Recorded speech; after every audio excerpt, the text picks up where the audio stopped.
Clasificación A. Apto para todo público.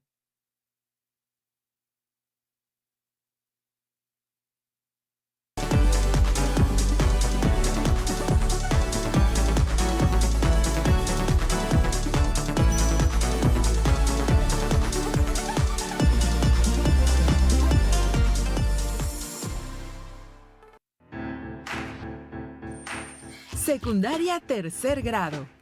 Matemáticas. Situaciones de azar. Reconocer cuando un juego de azar es justo y tomar decisiones con base en ello.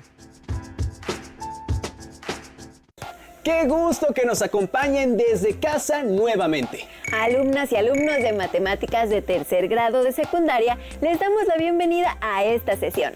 ¿Cómo han estado? Esperamos que los días vayan pasando lo mejor posible y que estén aprovechando al máximo nuestros contenidos.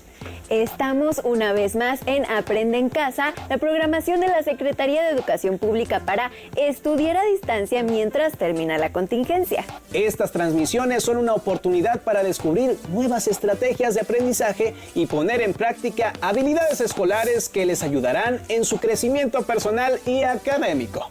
Preparen papel y lápiz para que anoten las ideas principales que vayan identificando, así como las preguntas que surjan. Al final de cada emisión podrán incorporar estos apuntes a su carpeta de experiencias para presentarla a sus docentes, compañeras y compañeros cuando llegue el momento de regresar a sus planteles escolares. En esta ocasión, como ya saben, hablaremos de un tema correspondiente a la asignatura de matemáticas, el azar. Es decir, cuando no podemos anticipar de manera exacta los resultados de una situación. Afortunadamente, cuando nos enfrentamos a estas situaciones, tenemos la opción de sacar las probabilidades de diferentes eventos o resultados. Para iniciar, les dejamos estas preguntas. ¿En qué ocasiones se topan con el azar? ¿Cómo se calculan las probabilidades? Veámoslo en el siguiente video. Cuando se explora una situación y no es posible prevenir de manera exacta ninguno de sus resultados, se dice que la situación es aleatoria. Por ejemplo, si bien la herencia de padres a hijos de algunas características genéticas no puede preverse exactamente, aún se puede asignar probabilidades de que tal o cual otro rasgo sea heredado en la descendencia. También se asignan probabilidades en los pronósticos meteorológicos. ¿Cuánta lluvia caerá? ¿Cuál será la temperatura máxima? En matemáticas se han desarrollado diversos recursos que nos permiten estudiar situaciones o fenómenos aleatorios. Uno de ellos es la simulación. Estamos en un hospital. Se plantea el siguiente problema. ¿Cuál es la probabilidad de que entre los próximos 20 recién nacidos, al menos un 50% sean varones? ¿Cómo podemos calcular esta probabilidad? Para resolver este problema sería necesario seguir la siguiente secuencia. 1.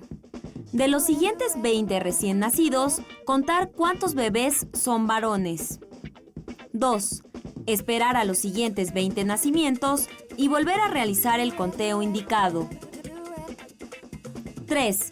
Repetir el experimento muchas veces. En vez de esperar a los siguientes 20 nacimientos en ese hospital, se puede esperar a los siguientes 20 nacimientos en toda la localidad, estado o país, si fuera necesario. 4. Se cuentan, entre todos los bloques de 20 nacimientos, solo aquellos en los que hayan nacido 11 o más varones, es decir, más de la mitad de 20.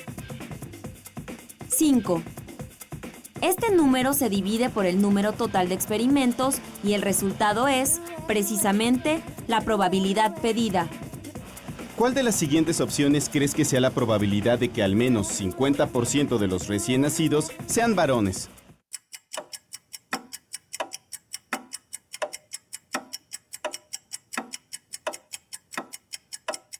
Otra manera de enfrentar el problema es hacer un análisis formal. Analicemos, pues, el problema para 2 nacimientos. En 2 nacimientos hay 4 posibles resultados.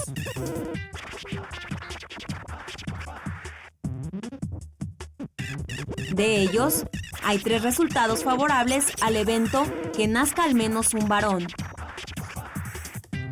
2 varones, un varón y una mujer, y una mujer y un varón. Si calculamos la probabilidad clásica del evento que en 2 nacimientos haya al menos 50% de varones, obtenemos 3/4. ¿Cuál crees que sea la probabilidad de que en 4 nacimientos haya al menos 50% de varones? ¿Serán 3/4 también? En 4 nacimientos hay 16 resultados posibles. De ellos, hay 11 resultados en los que nacen al menos 2 varones. Es decir, hay 11 resultados favorables al evento que nazcan al menos 50% de varones. Entonces, la probabilidad de que en 4 nacimientos haya al menos 50% de varones es 11/16. ¿Qué crees que pasará con 6 nacimientos? ¿Cuántos resultados posibles habrá? ¿Cuál será la probabilidad de que haya al menos 50% de varones? Hay un total de 64 resultados posibles. De ellos, 26 son resultados favorables. Es decir, en 26 hay al menos 3 varones. Entonces, la probabilidad de que en 6 nacimientos haya al menos 50% de varones es 26/64. ¿Cuál será la probabilidad que en 20 nacimientos al menos 50% sean varones?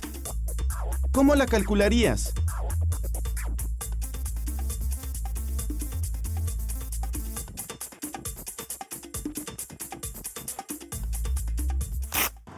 En el caso de la probabilidad de que haya al menos 50% de varones en 20 nacimientos, el número total de posibles resultados es 2 a la 20. Usando la calculadora, encontramos que 2 a la 20 es igual a... Entre todos ellos, habría que identificar y contar los resultados favorables, es decir, aquellos en los cuales haya al menos 10 varones. Podemos usar el recurso de las tablas, pero identificar y contar todos los resultados favorables se ve complicado. Son demasiados resultados posibles. Hemos visto que se puede responder el problema original de 2 maneras. La primera requeriría disponer los datos de grupos de 20 nacimientos a lo largo de todo el país para conseguir un muestreo válido. La segunda consistió en hacer un análisis en papel y lápiz sobre todas las posibilidades en 20 nacimientos, volviéndose horriblemente complicado el conteo de los casos favorables. ¿Creen que hay otra manera de hacerlo?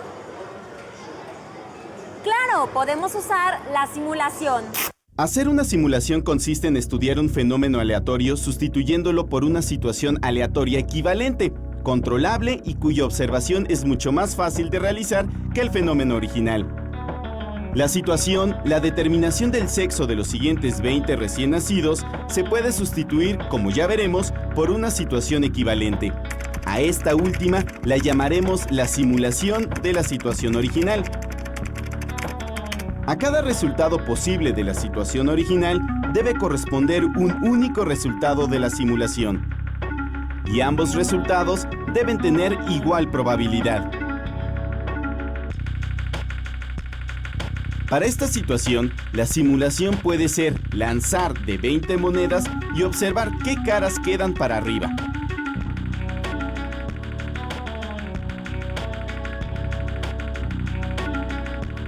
Por ejemplo, ya vimos que al observar el sexo de 20 recién nacidos, hay 2 a la 20 resultados posibles. Cada uno de ellos tiene un valor de probabilidad de 1 sobre 2 a la 20. En la situación de observar qué caras caen al azar 20 monedas, también existen 2 a la 20 resultados posibles. Y cada uno de ellos también tiene probabilidad 1 sobre 2 a la 20.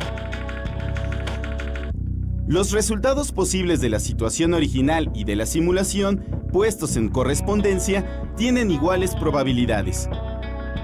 Decimos entonces que la situación observar qué caras caen al lanzar 20 monedas al aire es una simulación de la situación observar el sexo de 20 recién nacidos. ¿Y cómo usamos esta simulación para resolver el problema original? Ahora podemos usar la simulación para calcular la probabilidad que originalmente se pide. En lugar de calcular la probabilidad del evento que en 20 recién nacidos hay al menos 50% de varones, calculamos la probabilidad del evento que al lanzar 20 monedas hay al menos 50% de águilas.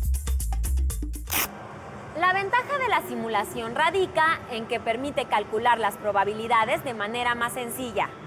Lanzar 20 monedas al aire y observar qué caras caen es más sencillo que ir a un hospital, esperar a que nazcan 20 bebés y registrar su sexo y repetir el experimento un número grande de veces. Por otro lado, calcular la probabilidad clásica puede ser muy complicado, pues hay que identificar y contar todos los casos favorables al evento.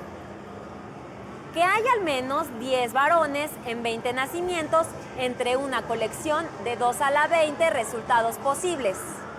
Una tarea un poco más que engorrosa. Realicemos entonces la simulación. Lancemos 20 monedas al aire y contemos cuántas águilas caen. Al realizar una vez la simulación, solo cayeron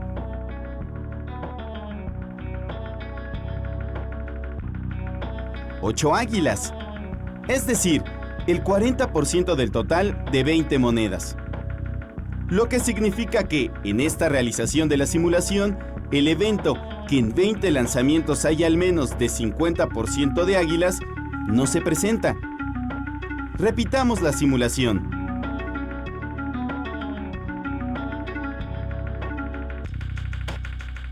Cayeron 11 águilas.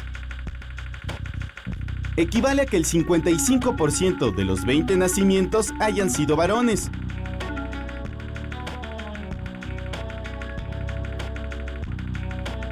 Para calcular la probabilidad frecuencial, es necesario repetir muchas veces la simulación. Para calcular la probabilidad frecuencial, realicen la siguiente división. ¿Y hay otras situaciones que se puedan estudiar mediante una simulación? Una compañía que vende paquetes de cereales busca incrementar sus ventas. Para eso, pone un animalito de juguete en cada caja. Hay 3 animales diferentes y se distribuyen de manera uniforme en las cajas. ¿Cuántas cajas, todas juntas, habría que comprar para que la probabilidad de completar la colección sea mayor que 1/2? Pensemos un poco. Es evidente que tengo que comprar mínimamente 3 cajas para tener una probabilidad diferente de 0 de obtener la colección de 3 animalitos E, L y J. Entonces, empecemos con 3 cajas. En este caso, los resultados posibles son... Los resultados favorables son estos 6. Por lo tanto, la probabilidad de obtener la colección completa es... Y eso es todavía menor a 1/2.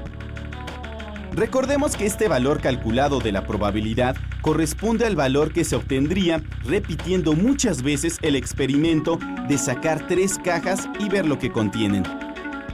La probabilidad sería, nuevamente, el número de casos favorables, la obtención de la colección completa de animalitos, dividido el número de repeticiones. Entonces, necesitaríamos probar si con 4 cajas es suficiente para alcanzar una probabilidad estrictamente mayor que 1/2. Necesito hacer una simulación para responder esta pregunta.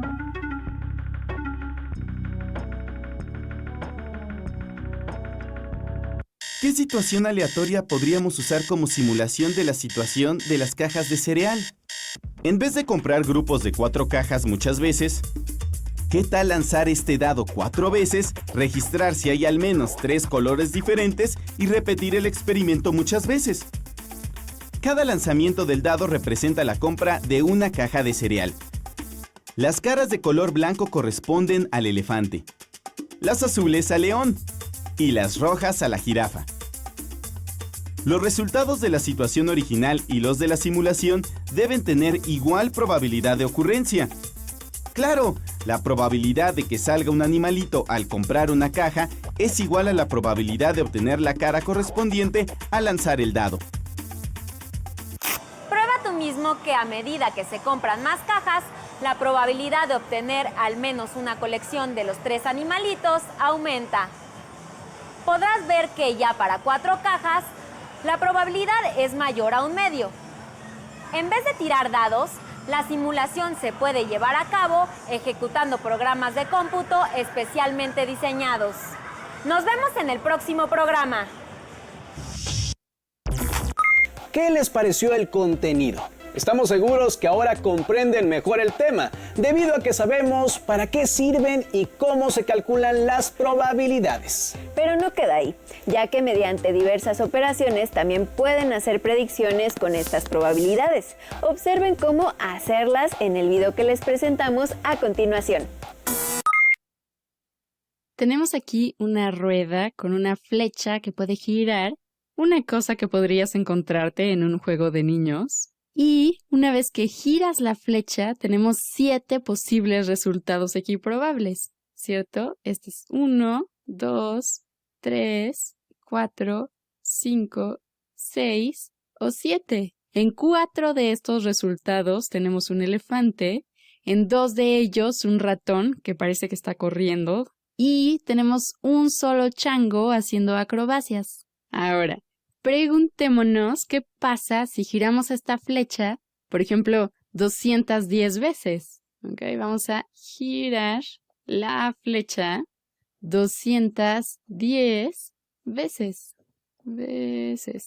Y yo quiero que tú predigas cuál es el número de veces que obtenemos elefante.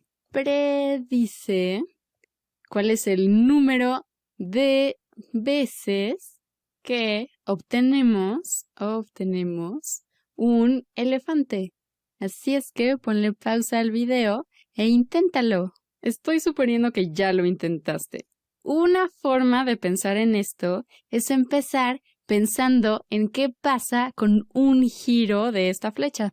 Ok, empezamos con un giro y nos queremos preguntar cuál es la probabilidad de que en un giro de esta flecha obtengamos un elefante. Ya hemos visto cómo calcular esto, porque la flecha la vamos a girar de forma justa, entonces tenemos 7 resultados equiprobables. Así es que ponemos por aquí un 7, y luego vemos en cuántos de estos 7 resultados tenemos un elefante. Tenemos aquí 1, 2, 3 y 4. Así es que la probabilidad de obtener un elefante girando una vez esta flecha son 4 séptimos. Y bueno, empezando a pensar acerca de girar la flecha 210 veces, pues sería razonable, muy razonable, sobre todo si estamos girando muchísimas veces la flecha, uno podría esperar que 4 séptimas partes del tiempo obtuviéramos un elefante. Acabamos de calcular aquí la probabilidad teórica de obtener un elefante a la hora de girar esta flecha. Y eso nos informa que si fuera yo a realizar un montón de experimentos girando esta flecha de forma justa, debería de esperar que más o menos 4 séptimas partes del tiempo, 4 séptimas partes de los giros que haga, caigan en elefante. Entonces, para hacer una predicción razonable, está muy bien decir, vamos a hacer 210 experimentos, de los cuales yo esperaría que 4 séptimas partes sean elefantes. Así es que vamos a calcular esto, 210 por 4 séptimos, 210 entre 7 son 30, y 30 por 4 son 120. Así es que vamos a predecir que vamos a obtener 120 veces a un elefante.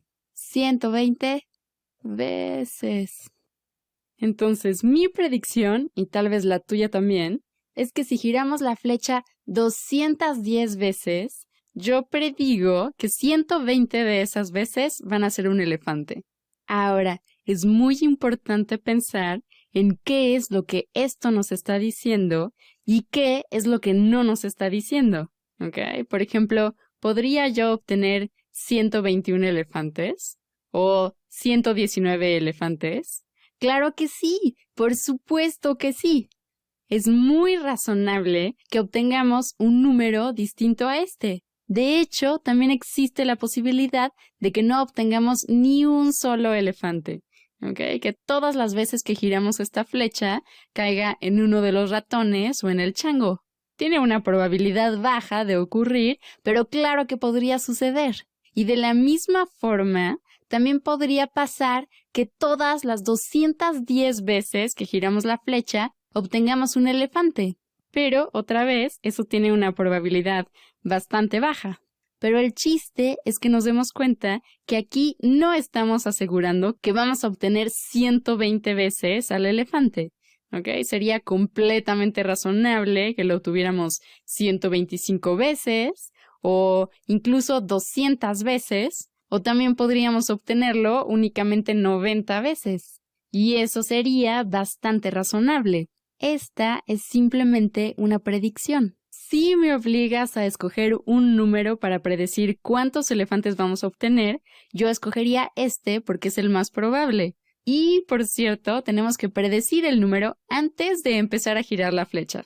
¿Ok? Si giramos la flecha 210 veces, entonces el número de veces que podemos obtener un elefante puede ir desde 0 hasta 210. Pero de todos esos números, la predicción más razonable es 120, ¿ok? Porque esperamos obtener elefantes aproximadamente 4/7 partes del tiempo, o sea, 120 veces. Pero, por supuesto, no hay nada que nos diga que no podemos obtener 118 elefantes. Y no hay nada que nos diga que 129 es una mala predicción. Es simplemente que si giramos la flecha 210 veces y la probabilidad de obtener un elefante en cada uno de esos 210 giros es 4/7, entonces lo más razonable es pensar que 4/7 partes de las veces que giremos la flecha vamos a obtener un elefante, o sea, 120 veces, ¿ok? 4/7 partes de 210. Interesante, ¿no creen? Sin duda han aprendido que el azar también puede ser medido, lo que permite calcular las posibilidades de que se presente un determinado resultado.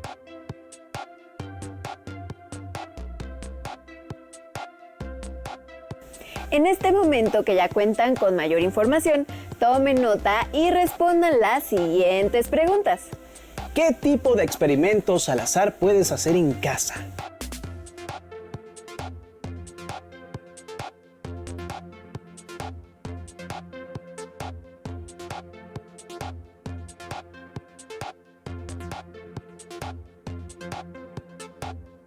¿Cuáles son las probabilidades de este experimento?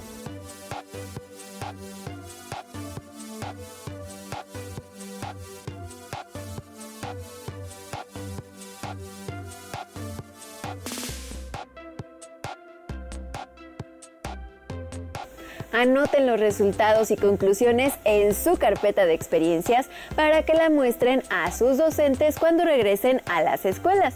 Esto les será muy útil para retomar los temas con facilidad.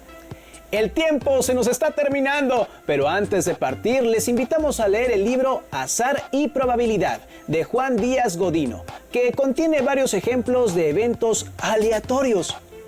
Hemos llegado al final de esta transmisión, pero recuerden que tendremos en breve una nueva cita con la programación de Aprende en Casa. Sigan en sintonía.